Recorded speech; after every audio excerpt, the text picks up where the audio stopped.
balang ito kung susundin ninyo ang Diyos ninyong si Yahweh. Pagpapalain niya kayo sa inyong mga bayan at sa inyong mga bukid. Pagpapalain niya kayo sa maraming anak, masaganang ani sa inyong lupain at maraming alagang hayop. Pagpapalain niya ang imbakan ng inyong inaning buhin at mga pagkain nagmula roon. Pagpapalain niya kayo sa lahat ng inyong gagawin. Ang mga kaaway na magtatangkang lumaban sa inyo ay matatalo ninyo sa tulong ni Yahweh. Nasalakayin nila kayo, ngunit magkakanya-kanya sila ng pagtakas. Pagpapalain niya kayo ng mga kamalig at ng inyong gawain. Pagpapalain niya kayo sa lupain na binigay niya sa inyo. Tulad ng pangako ni Yahweh, kayo ay gagawin niyang isang bansa. Matatag at nakalaan ang kanyang susundin ninyo at tuto pa rin ang kanyang mga tuntunin. Sa ganun, makikita ng lahat ng bansa na kayo ay kanyang bayan at matatakot sila sa inyo. Pasasaganain niya kayo sa lahat ng bagay pagdating ninyo sa lupain na binigay niya sa inyo. Kararamihin niya ang inyong mga anak, mga hayop. Pasasaganain niya ang ali ng inyong bukirin.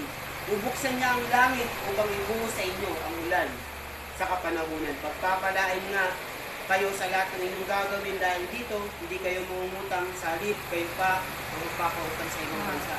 Gagawin kayo ng Diyos ninyong si Yahweh na pinuno ng mga bansa at hindi tagasunod.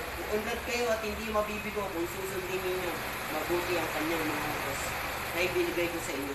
Huwag niyong lalabagin ang alinman sa sinasabi ko sa inyo. Huwag kayong liliis sa kanan o sa kaliwa.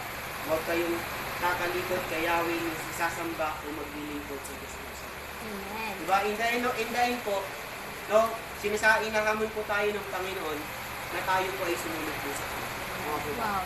No, kahit pa ipag-pray natin to, pag di po tayo sumusunod sa Diyos, no, babalik pa rin yung mga sumpa, di ba po? No, ayun po yung hinahamon po namin sa lahat mo ng nag-bless po sa amin kahit saan po kami mo. So, the obedience is the secret, no, to flee lahat ng mga demonic influence. Ano po ba? So, we must obey the Lord. Kailangan po sumunod tayo sa Panginoon. No? Sige po, pray po tayo. Dito. Okay lang po mag-pray po tayo sa lahat ng mga sila. Pray muna po tayo dito. Tapos pray natin. Pag-pray natin ng likod, ng harap. Okay lang po muna. Pray natin. Sige po. Sige, pagit po tayo. Lord, there will no death that will occur in this place. In the name of Jesus. I pray, Lord God. Lord, siniseryohan po namin, Panginoon, ng yung oil, Panginoon, itong lugar na ito, Panginoon, in the name of Jesus. Lord, wala pong espiritu ng kamatayan, in the name of Jesus. Lord, hindi na po sila ulit mamamatayan, Panginoon, in the name of Jesus. Sa lugar na ito, Panginoon, dalangin ko po, Lord God, itong lugar na ito, O Diyos, na i-bless mo po, Panginoon. Lord, ano man, Lord, yung sumpa na nandito, Panginoon, espiritu ng kamatayan, Lord, pinapalayas namin sa pangalan ng Jesus. In the name of Jesus. Lord, I pray, Lord God, dalangin ko po, no, that the material and emotional and physical blessing will come in this place. Lord, yung materially, Lord, physically, emotionally, Lord God, Lord, dadating, Panginoon, sa lugar na ito. Lord, magiging pagpapala itong lugar na ito, Panginoon. That this fire will never consume this property. Lord, kahit sunog, Panginoon, hindi sunog itong lugar na ito. It will become more branches, Lord, in the future.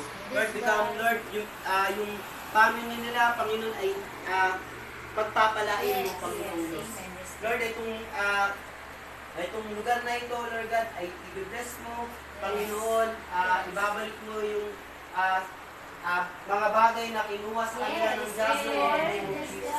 Lahat ng hindi galing sa iyo, sa pamilya nila, idolatry, kung paano ng idolatry, ay aalis mo, Panginoon, sa lugar na ito. Lord, I speak, Lord God, blessing. I speak, Lord God, Lord, bago muli, na magsimula muli, Panginoon. Dalangin ko po, Lord God, pinag-pray po namin ang pamilya po nila, lahat alaman ni Sir at yung buong pamilya po nila. Dalangin po namin, Panginoon, Lord, i-comfort mo po sila. Panginoon, dalangin po namin, Panginoon, na Lord, nandun pa rin, Panginoon, yung pag-ibig nila, Panginoon, Lord, sa iyo, Lord, even sa pamilya nila, Panginoon, Lord, alisin mo po yung takot nila. Naniniwala po kami, Panginoon Diyos, na hindi mo sila papabayaan at iwan, Panginoon, sa panahon na ganito. Yes. Lord, may dahilan kung bakit po ito nangyari. Yes. Panginoon, kasi meron ka pang may mas better plan ka pa para sa Yes. buhay nila. Lord, Yes, hindi pa Lord. natatapos dito, Panginoon, yung magandang istorya, Panginoon, Yes. binigay mo po sa Yes, kanila. Lord. Panginoon. Lord, may bago po silang simula. Yes. Lord, na hindi ka po papayag, Panginoon, na Lord, hindi po sila ulit, Lord, maging masaya, Panginoon. Yes. Lord, salamat po, Panginoon, sa pamilya na ito na winelcome ka. At Yes. naniniwala kami, Panginoon, simula po ngayon, Yes. Panginoong Diyos, itong bahay na ito, Yes. Lord, dinideklara namin na pinagpala mo. Yes. Yes, Lord. Lord, pinagpala mo na itong lugar na ito, inalis mo na yung mga sumpa, Yes, Panginoon, God. ng kamatayang sa Yes. lugar na ito. In the name of Jesus, please, Yes. in this place, Yes. Lord God, in the name of Jesus, sa lugar na ito, Yes, Lord. dalangin po namin, Lord God, anuman pa, Panginoon, ang mga spiritual spirit na nandito Yes. ngayon, ay pinapaalis namin in the name of Yes. Jesus. No form of enemy will Yes. prosper in Yes, this Lord. place, Lord God. Lord, marami pong salamat in Jesus' name. Okay na po mga, pag-pray na po niyo po. Ito po.